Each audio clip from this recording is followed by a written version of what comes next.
Hello everyone. Today's lecture is the continuation of our previous lecture where we were studying application part of Maxwell's thermodynamic relations, right? We have already studied about the specific heat of gases, and the second application we have reviewed about Clausius-Clapeyron equation. So today, the objective of today's lecture, as you can see here, to understand the applications of Maxwell's thermodynamic equation, and then we will learn about TDS equations. The outcome after you attend this lecture, you will be able to learn the how to employ Maxwell's thermodynamic equation towards Joule-Thomson cooling. Particularly, we will see today about Joule-Thomson's cooling effect, and we will review how Joule-Thomson experiment was performed. So you will get knowledge about these experiments. Then second important topic, you will get the knowledge of TDS equations. These are the equations derived on the basis of Maxwell's relations and first and second law of thermodynamics. They are giving the relation between the temperature and entropy in terms of pressure and volume. Okay. So here is the content to achieve the objectives of today's lecture. This is divided only into topics. The first topic is applications of Maxwell's thermodynamical relation, that will contain the Joule-Thomson cooling, and the second topic is TDS equations. Here are the list of reference books which you can consult for further study and for further understanding if you have some doubts remaining. So let us start the first topic, the Joule-Thomson cooling. So first, before going to the application part of Maxwell's thermodynamic relation, we should understand what is exactly Joule-Thomson cooling is. So Joule and Thomson are two different scientists who performed some experiment to see the cooling effect when the gas passes through some porous plug, and that's why this experiment is known as Joule-Thomson porous plug experiment. As you can see, this is very simple experiment, very simple instrument they have used. Here we will start. The gas passes through in this bathtub. There is bathtub because if there is some temperature difference due to the atmosphere, we can control it, we can stabilize the temperature by passing this gas through constant temperature bath. Here we filled some liquid, we can fill the water also. So we need to maintain the temperature of our gas passing through this tube. Okay, once the gas reach here, there is one porous plug where gas passes through and then reach to the other side, because this plug is porous, so gas can be passed through this, gas molecules can be going through this. Here in this vessel, the walls are completely insulated so that no heat can be exchanged from the atmosphere. The temperature of gas will be remained constant at this temperature when it will go from here to here. Of course, there will be temperature change due to this passing through porous plug, but that will not be due to exchange of heat from the atmosphere. That should be there should be some heat difference or temperature difference due to only expansion or compression. We will see how it works afterwards. So anyway, this should be completely insulated. Then to measure the temperature, we need one thermometer which is put it here, which kept here in this part, so that we can measure the temperature of gas at this point after the porous plug. And definitely we can put one more thermometer at this place, but actually the gas temperature was considered as the temperature of constant temperature bath, because it will pass through here from several coils, then it will take the temperature of this bath. Okay, so here as I told you, the working through this diagram, it is written here also. The experimental gas is allowed to pass slowly and uniformly through the porous plug, keeping the pressure constant. So definitely we need to keep the pressure constant in the supply gas. Okay, during its passes through the porous plug, what happened, because of the porosity of that material, whatever we are taking here, we can take some cotton wool, glass wool, something which is porous in nature. So because of that, what will happen? The molecules will be separated out. The phenomena is known as throttling. So gas is throttled when it passes through the porous plug. Okay. So due to throttling, what is happening? Since molecules are going away from each other, that means the gas is going through expansion. And since we have already insulated these walls, this expansion is adiabatic expansion because there is no heat exchange between the system and the surroundings. Okay, so this is a adiabatic process, adiabatic expansion. Now, after doing the experiment, they have recorded temperature at different condition, at different pressure, with different gases, and they have got some conclusion. The key results are listed here as follows. The first result is at sufficiently low temperature, all the gases show cooling effect. This is uniform for all the gases. Any gas you take, if we reduce the temperature to very low temperature, extremely low temperature, then every gas show the cooling effect. And this effect is known as Joule-Thomson cooling because they have performed the experiment. So this cooling is also termed as Joule-Thomson cooling. Now, if we talk about ordinary temperatures like a room temperature or very similar temperatures, right? So at this temperature, only hydrogen and helium does not show cooling effect, but other all gases, they have shown the cooling effect, right? Hydrogen and helium, they have shown heating effect at room temperature due to temperature of inversion because their temperature of inversion is totally different from the other gases. So we will see how temperature of inversion works in our next slides. Let us go for third point. The third point is the fall in temperature. This cooling is due to the fall in temperature. That fall in temperature is directly proportional to the difference in pressure on the two sides of porous plug. What we are supplying and what we are getting. That difference actually affect the cooling effect. Okay. The fall in temperature for a given difference of pressure decrease with rise in the initial temperature of the gas. So whenever we increase the temperature of the supplied gas, the fall in temperature will be decreased. Okay, initial temperature is less, then the cooling effect is also more. If we increase the initial temperature, then cooling effect will also be decreased, right? Then the last point of this, it was found that the cooling effect decreased with the increase of initial temperature and becomes zero. Cooling effect is totally vanished at particular temperature, and at higher temperature than this temperature, heating effect is observed. Okay, there will be no more cooling after a certain temperature of initial gas. This temperature is known as temperature of inversion. We will derive some expression for this temperature of inversion, and we will understand it more clearly mathematically in our next slide. So this was all about Joule-Thomson cooling experiment. We have seen how the gas passes through a porous plug and they cool down afterwards. Now we will apply Maxwell thermodynamic relations to understand how it works, what is the mechanism, and how the this heat is reduced. Okay, so we will apply now and derive Joule-Thomson coefficient.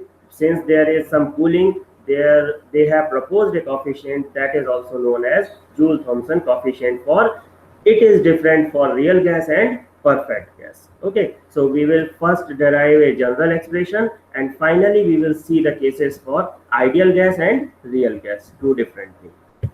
So let us assume, as you know, during the Joule-Thomson experiment, gas molecules is throttled, and throttled means they suffers with the expansion during this process. Now let us assume that pressure and volume of gases are changed from P1 V1 to P2 V2 after porous plug. Okay, so we will consider that the total work done on the gas during this process, what it will be, because the work is given by PV, right? So we can write P1 V1 minus P2 V2.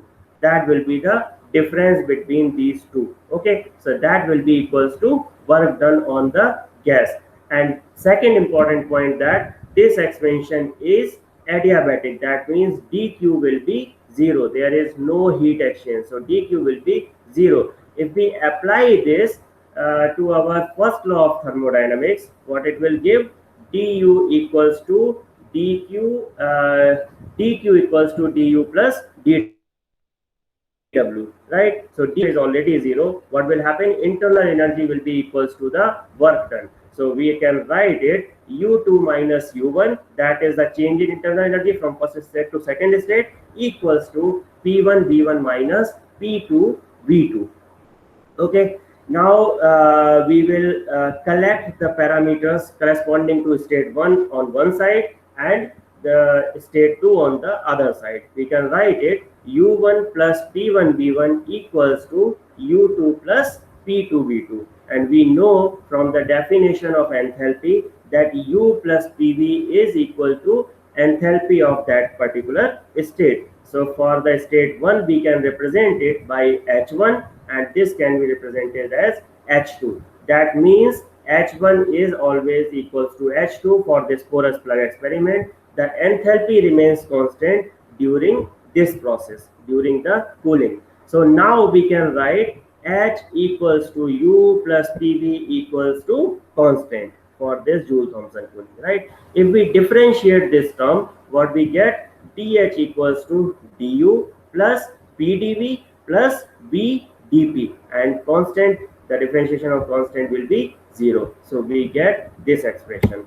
Now if we use our first law of thermodynamics again, and afterwards we will use second law also. So applying the first law first, dh equals to, in place of du we can write dq minus pdv plus pdv and vdp as it is. Now if you see pdv here and pdv here containing opposite signs, this is plus and minus, so they will cancel out each other. What we will get, dh equals to dq plus vdp equals to 0. We can replace dq by tds according to second law of thermodynamics. So tds plus vdp will be equal to 0.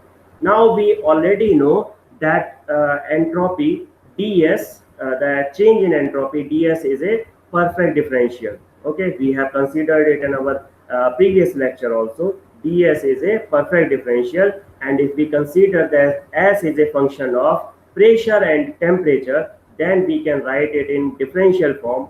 ds equals to del s upon del t at constant pressure into dt plus del s upon del p at constant temperature into dp. This will be expanded form of entropy change. Now if we substitute this value of ds in our equation 1, what we get, T into del S upon del T at constant pressure into dt plus del S upon del P at constant temperature into dP plus vdP as it is.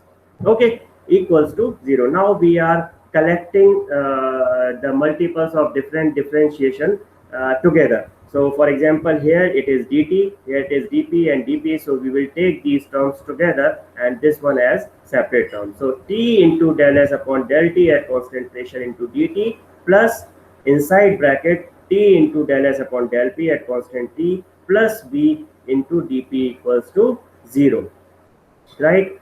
Now we already know from the definition of specific heat at constant pressure, that is given by Cp equals to del Q upon del T at constant pressure. We can write del Q as T into del S. We can take T outside, T into del S upon del T at constant pressure, and that you can see this term is very similar to this term. So we can write this as Cp. Cp into dt, we will take this term on the other side, it will become Cp dt equals to minus T del S upon del P at constant temperature plus V into dP. This is our equation number 2.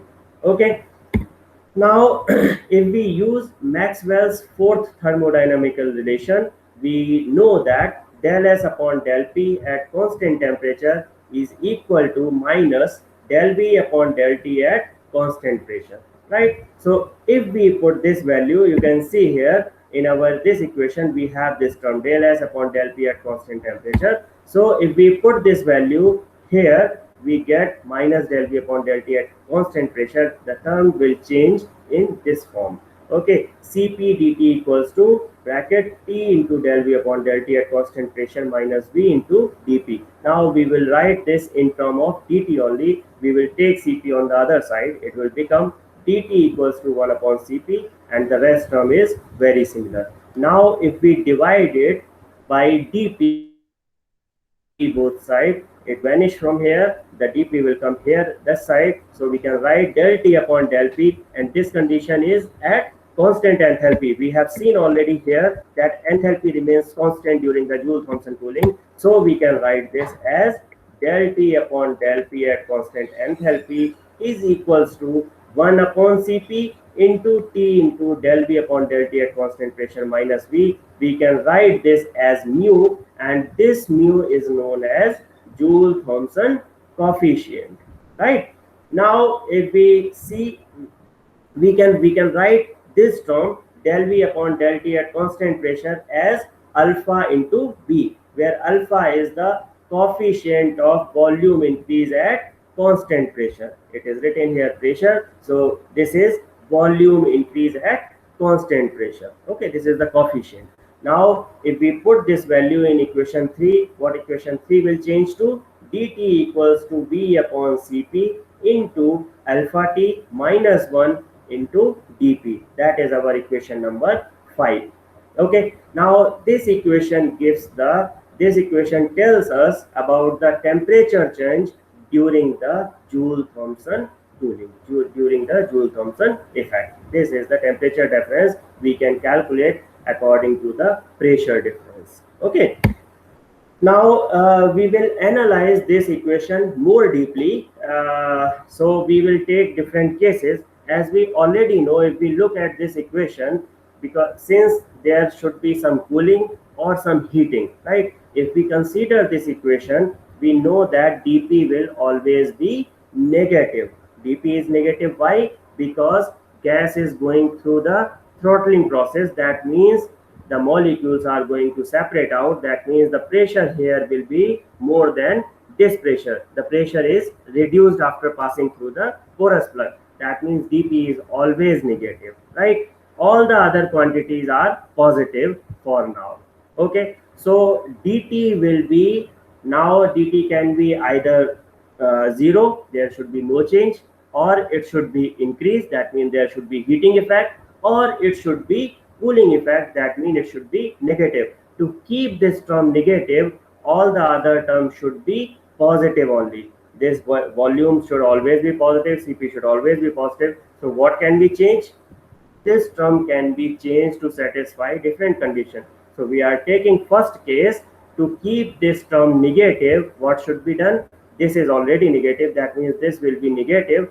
If this term should be positive, that means if dt will be negative if alpha t minus 1 is positive, or that means the value of alpha t should be greater than 1, then only this term will be positive. And if it is positive, dP is already negative, so there will be fall in temperature, that means there will be cooling effect. If we take second example, there will be no cooling, no heating effect if dt is 0. And to make dt 0, what will happen? Alpha t minus 1, this term should be 0, because other term cannot be 0, V cannot be 0, Cp cannot be 0, and pressure difference can also not be 0 due to porous plug. So this term can only be 0, that means alpha t minus V1 should be 0, or we can say that the value of alpha t should equal to 1.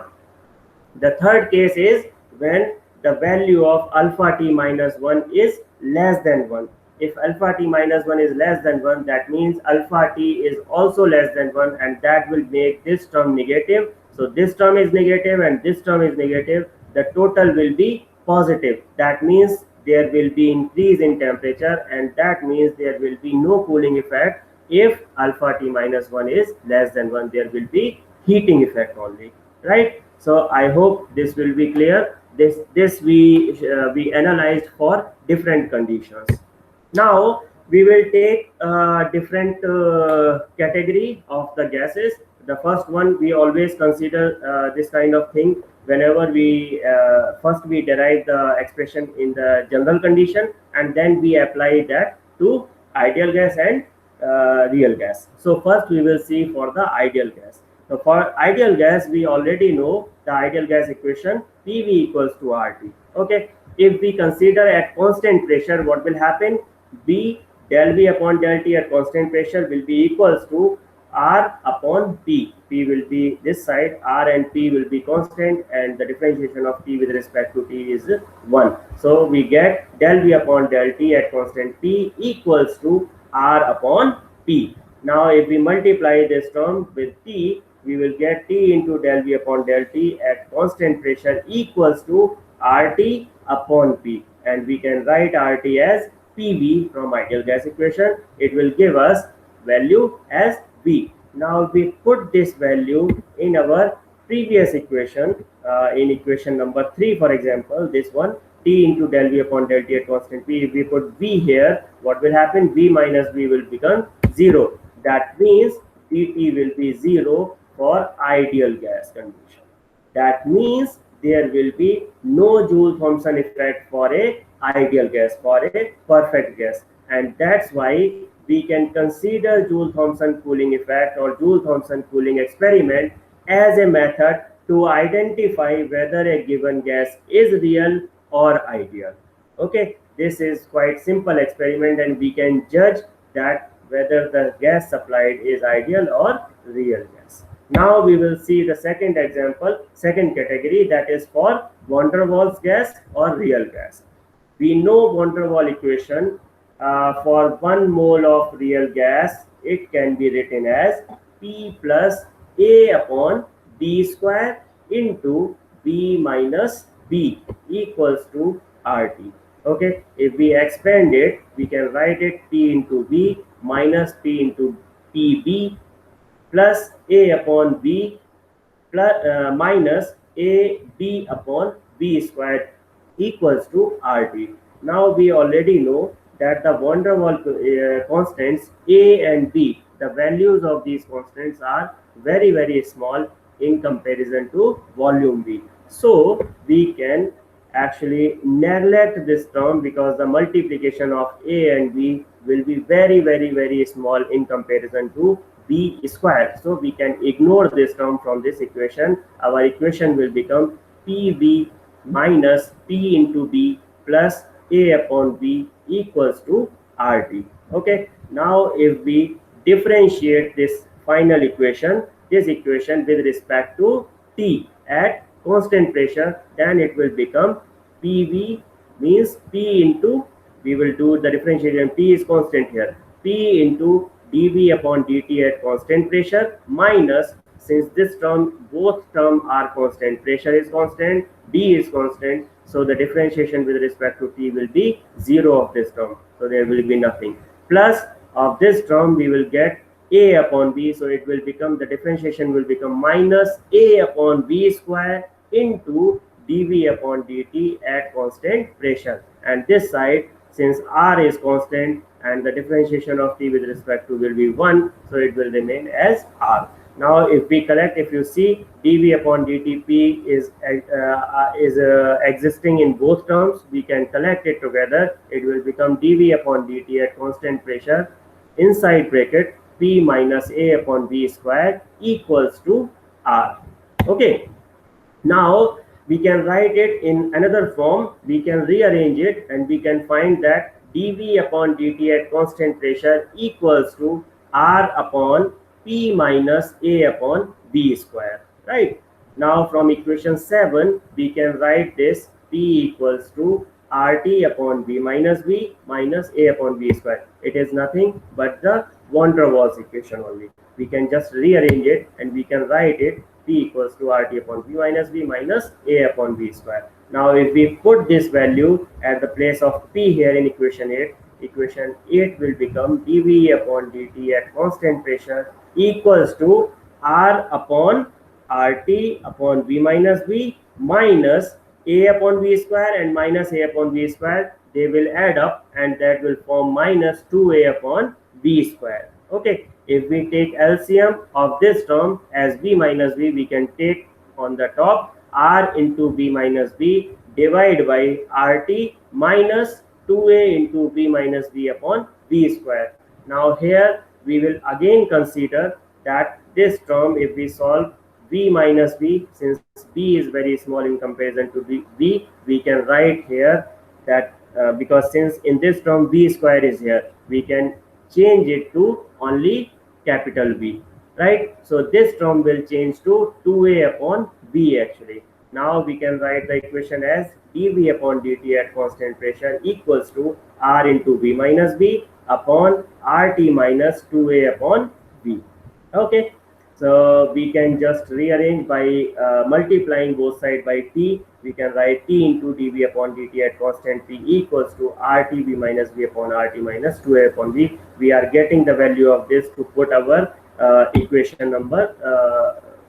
I don't know, I don't remember the equation number, but we can write the value of this. So we get actually t into dv upon dt at constant pressure equals to b minus b divide by this. So we can take it on the top, and it will become 1 minus 2a upon brt to the power minus 1. Now this is kind of 1 plus x to the power y. We can expand it by the exponential expansion, and we can write it 1 plus x square something. But the higher side, when we go to the higher power, what it will become? For the first term, it will become 1 plus 2a upon brt plus 2a upon brt to the power 2. When it will become 2 to the power 2, it will become a square upon b square. And you know that in comparison to b square, this term will be very small. And so the higher power term can be ignored here. It will be very, very less. So that's why we can ignore it. Only we will take the first term in consideration. So the equation will become t into dv upon dt at constant pressure equals to v minus b into 1 plus 2a upon brt. Okay, now we can multiply it and we can open the brackets. It will become b minus b plus 2a into b minus b upon brt. Okay, now again we will consider the same consideration that b is very small in comparison to b, so that can become b only, and if there is b only, b will cancel out by b, and it will become 2a upon rt. So the equation will become b minus b plus 2a upon rt. On rearranging, we will take this b on the other side, and we get the value of the inside bracket value, t into dv upon dt at constant pressure minus b equals to 2a upon rt minus b. Now according to Joule-Thomson effect, dt is given by 1 upon cp into the same value which we have calculated just now into dp. Now putting the value of this term as 2a upon rt minus b, we will get the final expression as dt equals to 1 upon cp into 2a upon rt minus b into dp. This is our final expression for Joule-Thomson cooling, or the temperature difference during Joule-Thomson cooling for a real gas. Right? This is the expression. Now on the basis of this expression, we will again analyze in detail. Now similar to our previous conditions, we know already that dp is always negative in this equation. Now to produce the cooling effect, this whole term should be negative. That will only signify that dt is falling down. The temperature is falling down. If dt is negative, that means the temperature is falling down, right? So it can be concluded, if this term is more than 1, then only we will get the cooling effect. That means if this is more than 1, it will be giving 2a upon rt is greater than b. Or we can rearrange, or we can write t should be less than 2a upon rb, then only dt will be negative and there will be cooling effect. The second condition, when this term is negative, right?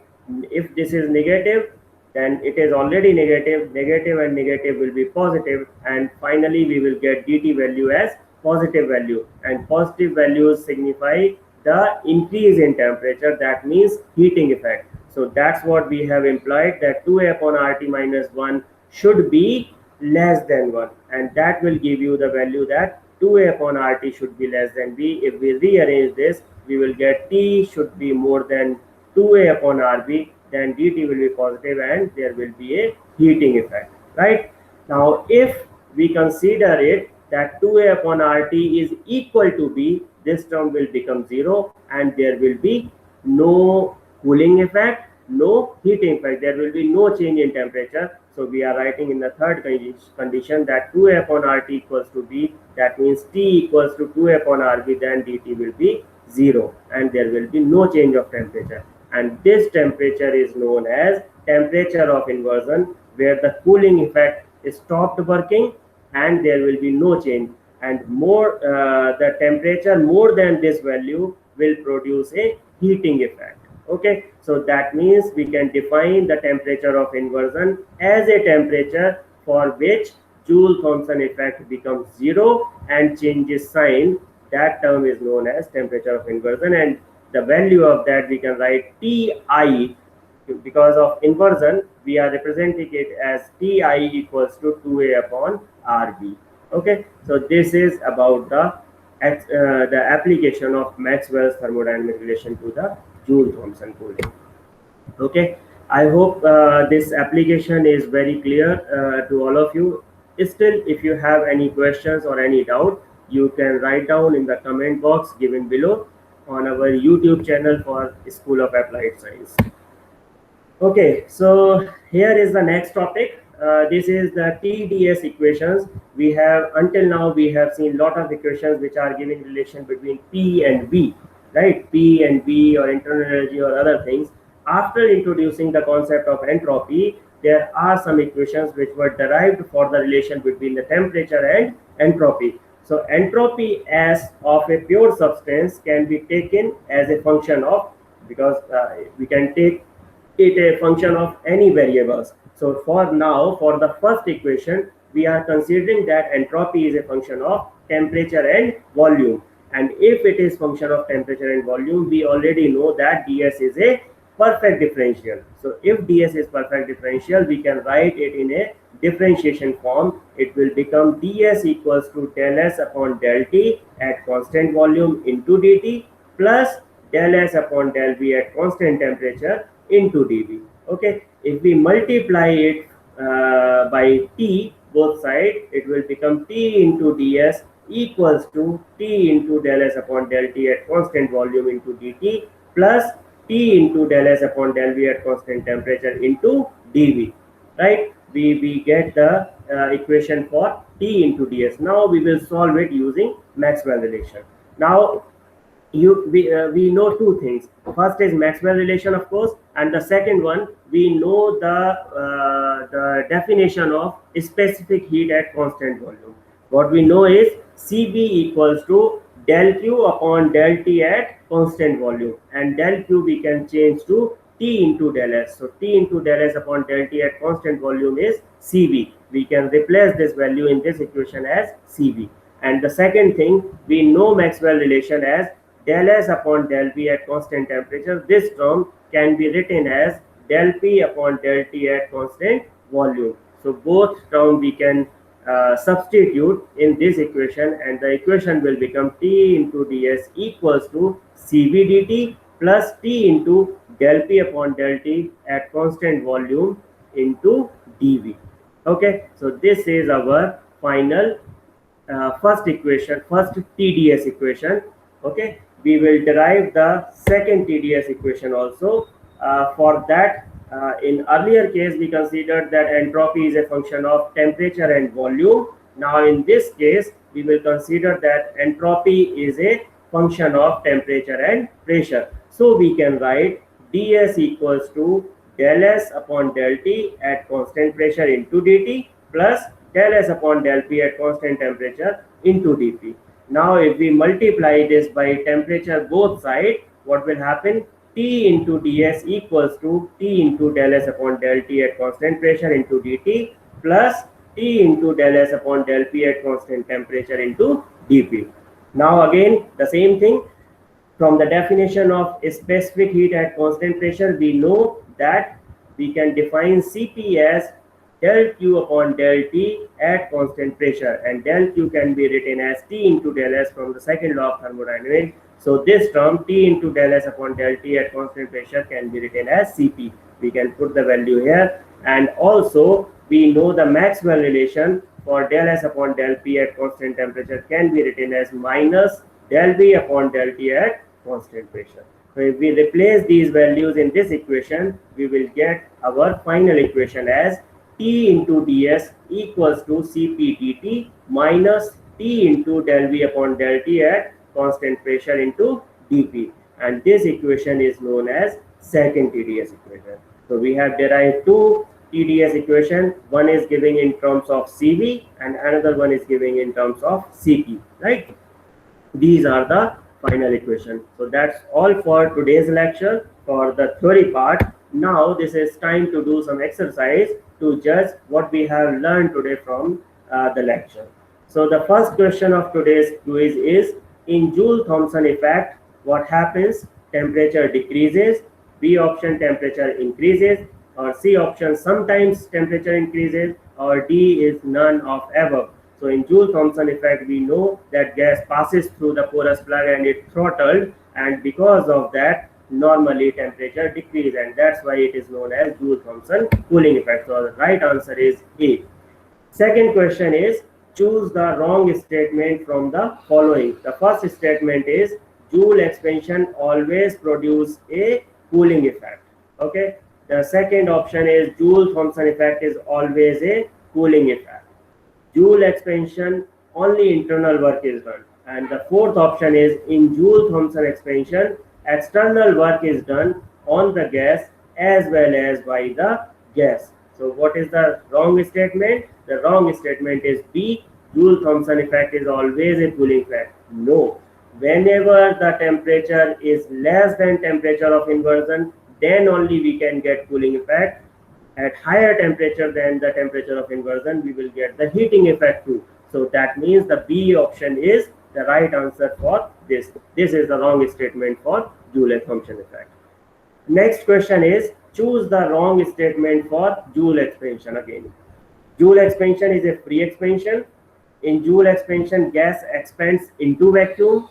No external work is done in Joule expansion, and no internal work is done in Joule expansion. So what will be the wrong answer? The wrong statement is D. No internal work is done in Joule expansion. Of course, internal work is done. You see internal energy change. U2 minus U1, we have seen it. So that means internal work is done in Joule expansion. Okay.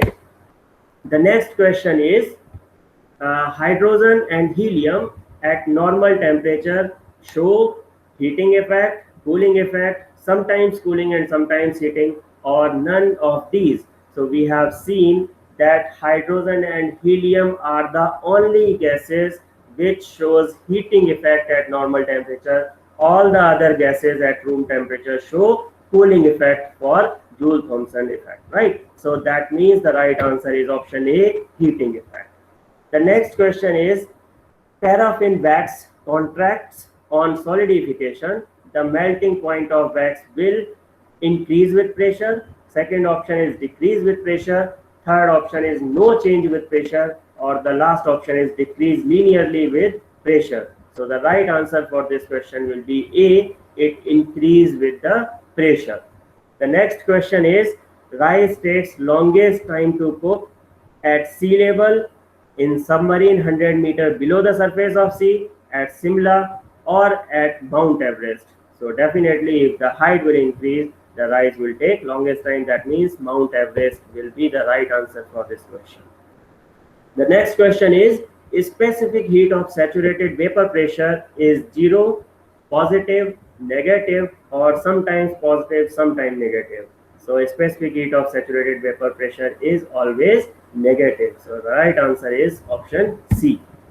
Next question is, temperature of inversion is given by 2A upon RB, A upon RB, 3A upon RB, or 4A upon RB. Yes, we have calculated it today's lecture, and it was TI equals to 2A upon RB. So the right answer is option A.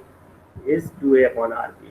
Now the next question is, if 2A upon RT is greater than V, then there will be heating effect, cooling effect, no change in temperature, or sometimes heating, sometimes cooling. Yes, the right answer is it will be cooling effect, because if 2A upon RT is greater than V, that means the bracket value 2A upon RT minus V will be greater than 1. That means it is positive, and since dP is already negative, the value of dt will also be negative. That means it is cooling effect. The last question of today's quiz is, there is no Joule-Thomson effect for real gas, ideal gas, or mixture of real and ideal gas, or none of these. Yes, definitely, when we have seen today, for the ideal gas case, there was no Joule-Thomson effect. dt was found 0 for ideal gas.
Thank you so much for your attention. Thank you for listening. I hope you have learned a lot of things today. If you have any doubt, you can ask in the comment box, and you can ask by writing email to me. Thank you for your attention. Thank you for listening.